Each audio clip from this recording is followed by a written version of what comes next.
আমার সেই প্রিয় মানুষটার শেষ ছোট্ট একটা মেসেজ ছিল, you are free to go. কিন্তু কেন জানি না, সে জানতেই চাইল না আমি কি চাই। সে জানতে ইচ্ছা প্রকাশ করেনি সেদিন আমি কি ওকে ছাড়া থাকতে পারবো। সে শুধু জানিয়ে দিয়েছিল সে কি চাই।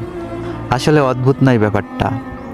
যখন বিচ্ছেদ হয় আমরা প্রায় এইসব কথার মুখোমুখি হই।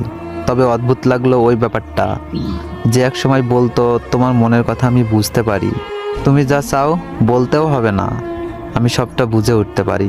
সেদিন কেন তাহলে বুঝে উঠতে পারলে না আমি কি চাই? সেদিন কেন বুঝলো না যে মানুষটা তোমাকে ছাড়া একটা মুহূর্ত থাকতে পারতো না? তাকে এভাবে একলা করে দিলে সে কিভাবে থাকবে?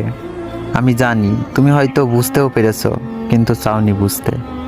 আসলে কথাটা কি জানো, তুমি যেভাবে বলে দিলে আজ থেকে তুমি মুক্ত, চলে যেতে পারো, ততটা সহজে কি তোমাকে ভুলে থাকা যায়?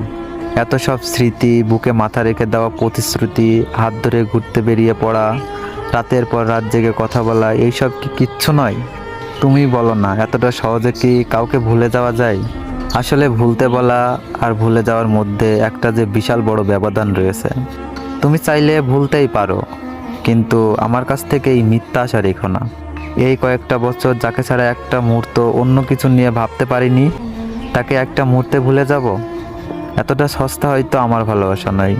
তোমার মনে আছে কি নেই আমি জানি না, তবে তোমায় একটা কথা আমি একদিন বলেছিলাম, যে তুমি কখনো যদি অন্য কারো হয়েও যাও, হোক সেটা অনিচ্ছাকৃত কিংবা ইচ্ছাকৃত, তারপরেও যদি কখনো ফিরে এসে জানতে চাও আমি কি তোমাকে ভালোবাসবো, আমি কি তোমাকে মেনে নিব, উত্তরটা আজও স্পষ্ট, হ্যাঁ, আমি আজও ভালোবাসি।